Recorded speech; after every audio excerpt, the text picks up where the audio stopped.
మొదటిగా త్రియక దేవునికి వందనాలు చెల్లిస్తున్నాను. ఎలా ఉన్నారు? బాగున్నారని తలస్తున్నాను. ఈ ఉదయకాల సమయం మీతో కలిసి రీతిగా దేవుని వాక్యం అందించడానికి దేవుడి గొప్ప అవకాశం దేవుడు నాకు ఇచ్చినందుకు దేవునికి వందనాలు చెల్లిస్తున్నాను.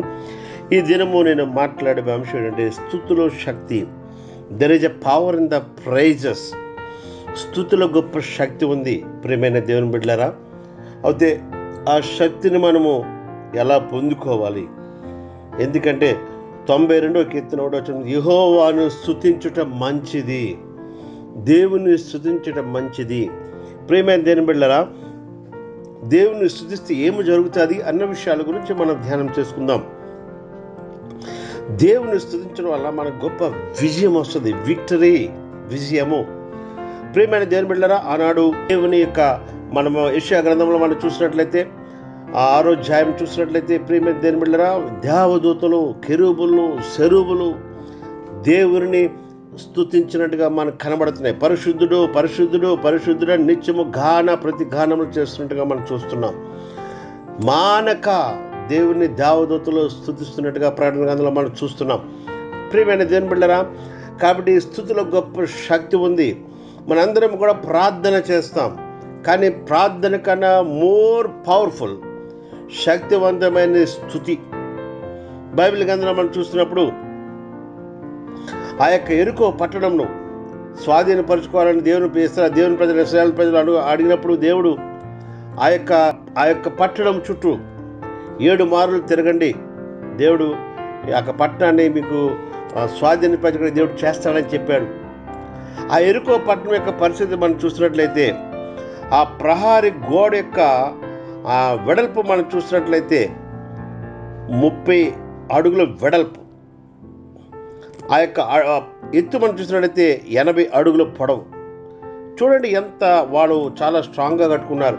ఒకేసారి 7 రథాలు పరిగెడతాయంటండి. ఆ యొక్క యెరికో కోట గోడ లెక్క పట్టుకున్న ప్రహారీ గోడ, ఏ శత్రువు కూడా వెళ్ళడానికి లేకుండా వారి యొక్క ప్రహారీ గోడలు ఆ విధంగా కట్టుకుని వాళ్ళు చాలా పకడ్బందీగా ఉన్నారు, యెరికో పట్టణస్తులు అందరూ కలిపి. అటువంటి సమయంలో దేవుడు ఏం చెప్పాడంటే, నేను ఆ పట్టణాన్ని మీకు ఇస్తాను, మీరు చేయవలసిన పని అంటే దేవుని స్తుతించుకుంటా, దేవుని స్తుతించండి 7 రోజులు.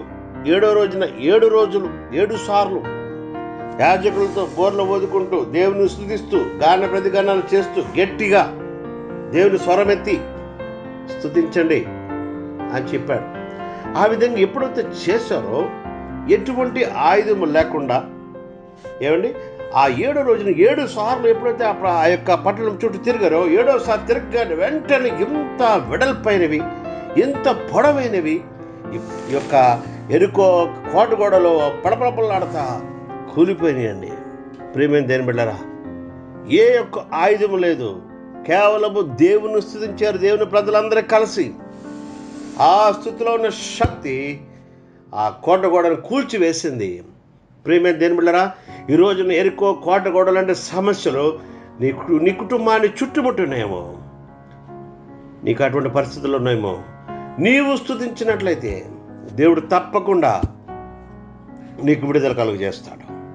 నీ జీవితంలో గొప్ప విడుదల కలుగుతాయి. యెరికో కోట గోడలో ఉన్న సమస్యలు, ఆ అడ్డు గోడలను కూడా పడపడలాడితే పెళ్ళించుకుని తొలగిపోతాయి. ఎప్పుడంటే నువ్వు దేవుని స్తుతించినప్పుడు.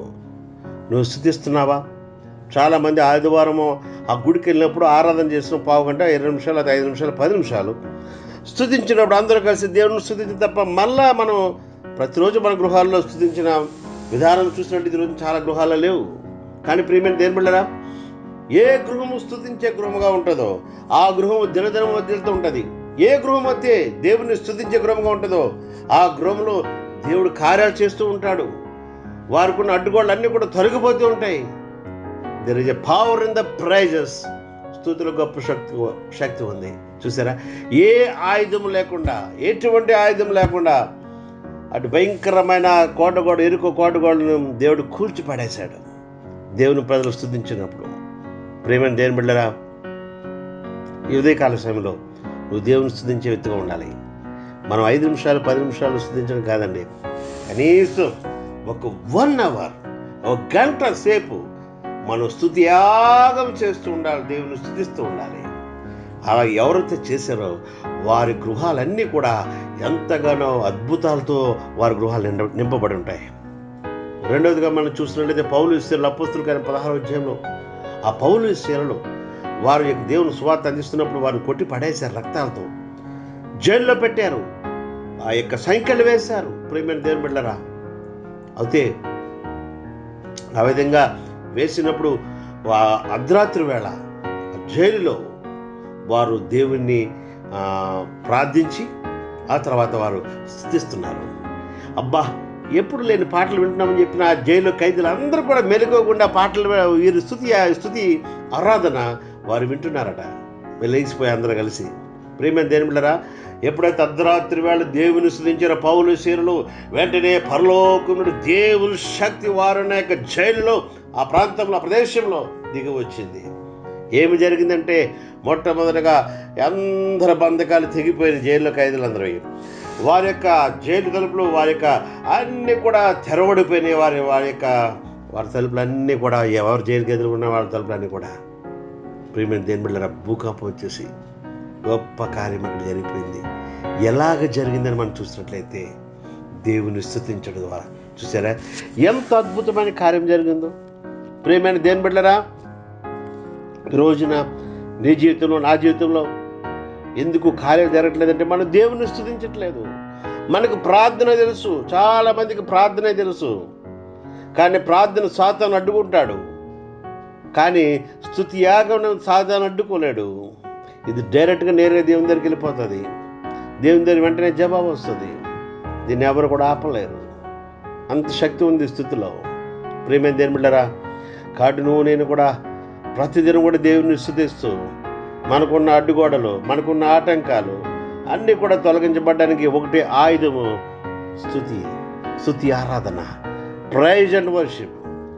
రేపొద్దున మనం చనిపోయిన తర్వాత పరలోక రాజ్యానికి వెళ్ళిన తర్వాత అందరము కలిసి అన్ని తెగల వారు, అన్ని జాతుల వారు, అన్ని రకాల ప్రజల వారు కలిసి మనందరము పరలోకంలో మన డ్యూటీ ఏంటంటే మనందరం కూడా దేవుని ఆరాధించడమే. అందుకే ప్రియమైన దేవుని బిడ్డలారా, చాలా సంఘాల్లో మనం చూసినట్లయితే స్తుతి ఆరాధన చేయరు, వారు దేవుని స్తుతించరు. ఏమండి? కానీ ప్రియమైన దేవుడు ఈ రోజున మనం చాలా మటుకు దేవుడు ద్వారాలు తెలుస్తున్నాడు. అనేకమైన బాప్టిస్ట్, లూథరన్ ఇంకా చాలామంది సంఘాల్లో చూసినట్లయితే ప్రియమైన దేవుని బిడ్డలారా, వారు స్తుతి ఆరాధన లేదు వారికి. కానీ ఇప్పుడైతే అన్ని సంఘాల వారు కూడా దేవుని స్తుతిస్తున్నారు. గొప్ప విషయం ఏంటంటే అందరూ కూడా తెలుసుకుని ఈ రోజున దేవుని ఆరాధిస్తున్నారు. ఇది దేవుడు తెరిచిన మార్గం, ద్వారం ఇది. ప్రియమైన దేవుని బిడ్డలారా, ఎందుకంటే రేపొద్దున పరలోకంలో మన అందరూ కూడా చేయవలసిన పని అయితే ఇంకా మనకు పనే లేదు మనకి ఇంకా అక్కడ. కాబట్టి దేవునికి ఇష్టమైన నైవేద్యము ఆరాధన, స్తుతి ఆరాధన. కటు ఉదయం లేచిన వెంటనే దేవుని మనం స్తుతించాలి. ఉదయాన్నే లేచిన వెంటనే ఆ పక్షులు మనం చూసినట్లయితే అరుస్తాయి. ఉదయాన్నే ఆకలేసి కాదండి, అవి కూడా దేవుని స్తుతిస్తున్నాయి. ప్రభువా, ఈ దినం ఇచ్చినందుకు నీకు వందనాలు అని చెప్పి దేవుని స్తుతిస్తున్నాయి. ఉదయం లేచిన వెంటనే నువ్వు కూడా మా 2 చేతుల పైకెత్తి దేవుని ఆరాధించు, దేవుని స్తుతించు. ఆ తర్వాత నీ పనులు మొదలు పెట్టుకో. ఆ రోజంతా గొప్ప విజయం నీకు ఇస్తాడు. కాబట్టి స్తుతిలో గొప్ప శక్తి ఉంది. నువ్వు కూడా స్తుతించకపోతే ఇప్పటివరకు ప్రతిదిన కూడా మోకరించి ప్రభును స్తుతించు. ఒక్కసారి గంట సేపు స్తుతించడం మనం చేయలేము, ఎందుకంటే అలవాట్లేదు కనుక. 5 నిమిషాల నుంచి ప్రారంభించండి. 5 నుంచి 10, 15, 20 ఇలాగ పెంచుకుంటా. అలాగా ఆ విధంగా రోజుకి పెంచుకుంటా దేవుని స్తుతించండి. ప్రియమైన దేవుని బిడ్డలారా, అద్భుతాలు మీ జీవితాలు జరుగుతాయి, ఆశ్చర్యకాలు జరుగుతాయి. సౌత్ ఆఫ్రికా దేశంలో ఒక దైవజనుడు చోటు మీటింగ్ వెళ్ళాలి. అయితే ఆయన ఎయిర్పోర్ట్ రావడం కొద్దిగా లేట్ అయింది.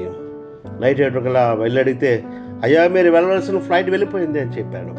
వెంటనే ఆ యొక్క దైవజనుడు అన్నాడు, సార్ మనం వెళ్ళవలసిన ఫ్లైట్ వెళ్ళిపోయింది, నేను కార్ డ్రైవర్ వచ్చేయండి వెళ్ళిపోదామంటే, నువ్వు వెళ్ళి కారులో కూర్చో, నేను ఫోన్ చేస్తాను అని చెప్పి ఆ కార్ డ్రైవర్ని పంపించేశాడు. ఆ ఎయిర్పోర్ట్లో కూర్చొని అక్కడ ప్రభువును కూర్చొని స్తుతిస్తున్నాడు. ఏమని స్తుతిస్తున్నాడంటే, ఫ్లైట్ వెళ్ళిపోయినందుకు నీకు వందనాలు, ఫ్లైట్ వెళ్ళిపోయినందుకు నీకు వందనాలు అని దేవుని స్తుతిస్తున్నాడు. ఒక అరగంట అయింది. అక్కడ ఆఫీసర్ వచ్చాడు, అయ్యా ఇక్కడ కూర్చున్నారు, ఏం ఫ్లైట్స్లో ఈవినింగ్ 4 o'clock వరకు దయచేసి ఇక్కడ మీరు ఉండకూడదు, వెళ్ళిపోవాలని చెప్పి అన్నాడు. సార్ ఓకే 10 minutes టైం ఉండని చెప్పి అన్నాడు. సరే ఓకే 10 నిమిషాలు టైం ఇస్తున్నాను, తర్వాత నువ్వు ఇక్కడ ఉండకూడదు, వెళ్ళిపోవాలి, బయటికి వెళ్ళిపోవాలని చెప్పాడు. అప్పుడు వెంటనే విధంగా స్తుతిస్తున్నాడు. 15 గంట సేపు దేవుని స్తుతించాడు, ఇంకొక అరగంట మొత్తం గంట సేపు దేవుని స్తుతించాడు. అంతలో ఒక 1 అనౌన్స్మెంట్ వినబడుతుంది. పలానా నెంబర్ ఫ్లైటు 12 గంటలకు వెళ్ళిపోయిన ఫ్లైటు తిరిగి అనేక కారణం వల్ల తిరిగి వస్తుందని చెప్పిన అనౌన్స్మెంట్ అయింది. ఎవరైనా ఉంటే ప్యాసింజర్స్ గెట్ రెడీ అని చెప్పాను. కానీ వెంటనే ఈయన కళ్ళు తెచ్చి థ్యాంక్ గాడ్ దేవుని స్తుతించాడు. ఈయన వెళ్ళవలసిన ఫ్లైట్ తిరిగి వచ్చేస్తుంది. ఎంత ఆశ్చర్యం అండి! ప్రేమైన దేని బిడ్డలారా, ఫ్లైట్ తిరిగి రప్పించి ప్రభువా అని పౌరుషంగా ప్రార్థన చేయలేదు. ఏమండి, ప్రభువును స్తుతించాడు. ఏ పరిస్థితుల్లో ఉండే ఆ పరిస్థితుల్లో దేవుని స్తుతించాడు. ఫ్లైట్ తిరిగి వచ్చేసింది. ఆయన వెళ్ళవలసిన ఫ్లైట్ అందరి ప్యాసింజర్ దింపేశారు. అది గ్యారేజ్కి వెళ్ళింది. ఎందుకు వెనక్కి వచ్చేసిందంటే ఆ యొక్క అందులో పెట్రోల్ ఫుల్గా లేదంటండి. అందుకని వాళ్ళిద్దరు పైలట్ చూసుకుని మనం వెనక్కి వెళ్ళిపోవడం బెటర్ని వెనక్కి వచ్చేసారు. తీరా చూసి షెడ్లోకి వెళ్ళి ఆ పెట్రోల్ ట్యాంక్ తీస్తే ఫుల్గా ఉంది. ఎందుకు ఏంటంటే గేజ్ చూపించే ఆ ముళ్ళు ప్రాబ్లం వల్ల అలాగ అయింది. చూసారా, దేవుడు చేసిన గొప్ప కార్యం అంటే ఆ గేజ్ ముళ్ళు పనిచేయకుండా చేయడం ద్వారా ఆ యొక్క పైలట్స్ ఇద్దరు ఆలోచించుకుని బ్యాక్ వచ్చేసారు. ఎవరి కోసం అంటే దేవుని బిడ్డ కోసం ఫ్లైట్ తిరిగి వచ్చేసింది. వెళ్ళిపోయిన ఫ్లైట్ తిరిగి వచ్చిందండి. ఎంత అద్భుతం అండి! స్తుతిలో గొప్ప శక్తి ఉంది. ప్రభా థ్యాంక్ గాడ్, ప్రభా నీకు వందనాలు అని చెప్పి వెంటనే పాస్టర్ గారు వెళ్ళవలసిన ఫ్లైట్ మీద తిరిగి వెళ్ళిపోయారు మీటింగ్కి. ప్రేమైన దేని బిళ్ళరా, నీ జీవితంలో నా జీవితంలో కూడా అద్భుతంగా దేవుని స్తుతించండి. ఆ స్తుతిలో శక్తి ద్వారా సాతాను అడ్డుకున్న ఆటంకాలను కూడా తొలగించుకుని గొప్ప విజయం పొందుకోండి. అంటే విశ్వాసం అంటే కృప దేవుడు మీకు అనుగ్రహించును గాక. ఆమేన్.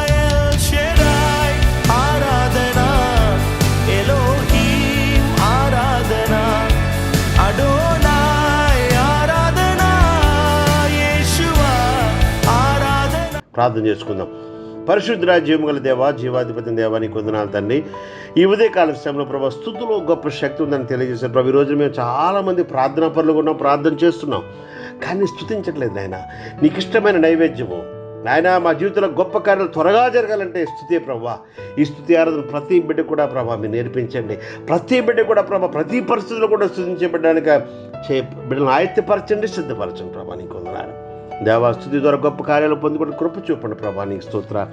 సేవలు ఉద్యోగాలు చేస్తున్నాను, వ్యాపారాలు చేస్తున్నాను నాయనా ప్రభా, వ్యవసాయం చేస్తున్నాను ప్రభా. వారి పనులు మీరు తోడుకోనండి, ఉద్యోగాల్లో రాకపోలు తోడుకోనండి, సహాయం చేసి నడిపించండి, వారి కుటుంబాలను దీవించండి. క్రీస్తు యేసు నామములో ప్రతి ఒక్కరు కూడా తీర్చండి. ఎవరైనా బలహీన lord heal them lord, touch them lord in the mighty power in the name of Jesus.